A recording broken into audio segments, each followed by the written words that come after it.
మెదక్ జిల్లా రామాయంపేట ఎంపీడీఓ కార్యాలయంలో గురువారం అధికారులు సమీక్ష సమావేశం నిర్వహించారు. మండల ప్రత్యేక అధికారి శ్రీనివాసరావు అధ్యక్షతన ఏర్పాటు చేసిన సమావేశానికి తహసీల్దార్ Rajanikumari, MPDO Sajuluddin, municipal commissioner Devender, వ్యవసాయ అధికారి రాజు నారాయణ హాజరయ్యారు.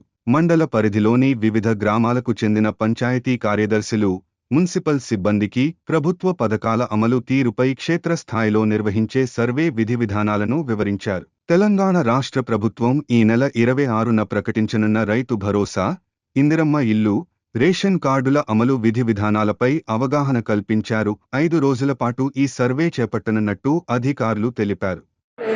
అందరికీ నమస్కారం. గవర్నమెంట్ ప్రెస్టీజియస్గా లాంచ్ చేసిన 4 స్కీమ్స్లో భాగంగా రేషన్ కార్డ్స్లో ఫీడ్బ్యాక్ అనేది ఫీల్డ్ లెవెల్ స్టాఫ్కి 16th నుంచి 28th వరకు ఫీల్డ్ సర్వే జరుగుతుంది. దాంట్లో భాగంగా 3.5 acres of wetland and 7 acres of dry land, మున్సిపాలిటీలో వచ్చేసి 2 lakhs ఇన్కమ్, రూరల్లో వచ్చేసి 1,50,000 ఇన్కమ్ క్రైటీరియాలో తీసుకుంటూ ఫీల్డ్ ఇన్స్పెక్షన్ అనేది సర్వే చేయడం జరుగుతుంది. సో అందరూ ఎవరైతే రేషన్ కార్డు లిస్ట్ ఆన్లైన్లో మనకు సర్వే డీటెయిల్స్ వచ్చినాయో వాళ్ళందరూ కూడా కోఆపరేట్ చేయాల్సిందిగా విజ్ఞప్తి.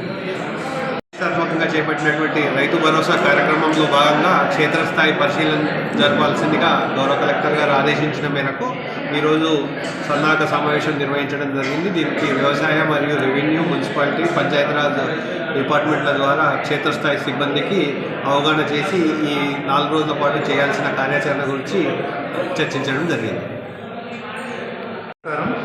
ఈరోజు రామాయంపేట మండలంలో పంచాయత్ సెక్రటరీలు, రెవెన్యూ సిబ్బంది మరియు అగ్రికల్చర్ ఆఫీసర్స్తో అందరితో మీటింగ్ పెట్టడం, తహసీల్దార్ గారు, ఎంఆర్ఓ, ఎంపీడీఓ గారు, మరి అగ్రికల్చర్ ఆఫీసర్ గారు, మేము స్పెషల్ ఆఫీసర్ అందరి సమక్షంలో మనకు ఒక అవగాహన సదస్సులుగా ఇక్కడ ఏర్పాటు చేసి మరి ప్రభుత్వము ప్రతిష్టాత్మకంగా చేపట్టిన ఈ యొక్క 4 కార్యక్రమాలు రైతు భరోసా, రైతు ఆత్మీయ భరోసా, ఇందిరమ్మ ఇండ్లు, రేషన్ కార్డ్స్, ఈ 4 కార్యక్రమాలను 26వ తారీఖు నాడు 26 జనవరి నాడు 75 సంవత్సరాల పూర్తి చేసుకున్న సందర్భంగా మనము ఈ యొక్క ప్రభుత్వం లాంచ్ చేయాల్సింది. కాబట్టి అంతకుముందు ఇప్పుడు ఈ యొక్క 8 రోజులు ఉంది. దాంట్లో ఇప్పుడు 16వ తారీఖు నుంచి 20వ తారీఖు వరకు ఆల్రెడీ ఇంతకుముందు ఉన్న డేటానే మనము ఫీల్డ్ వెరిఫికేషన్ చేసుకోవడం జరుగుతుంది.